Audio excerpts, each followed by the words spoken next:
Hãy nghe nghe, nghe nghe. Hãy nghe nghe thế à? Ê, rát, rát.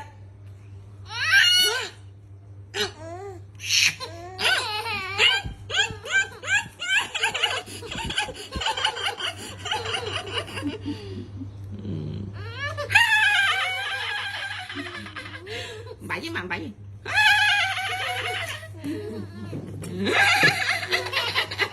Trời bồn quê nè vui tê chụp ai sao chụp ai à đi sát à đi đi đi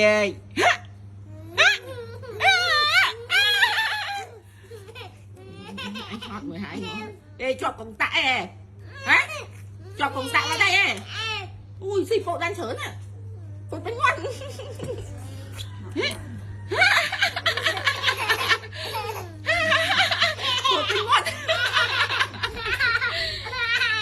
nguồn coi nguồn coi đất nè cái chà cà lê nhá đi ăn sao tê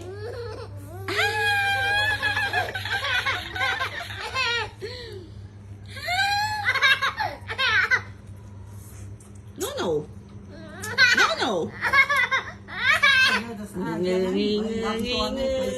ngư xảy ra tia mến ngư xảy ra tia mến ngư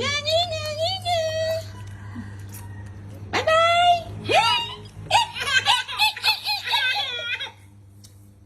chụp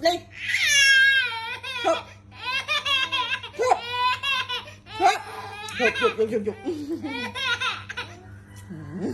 sợ là ba sợ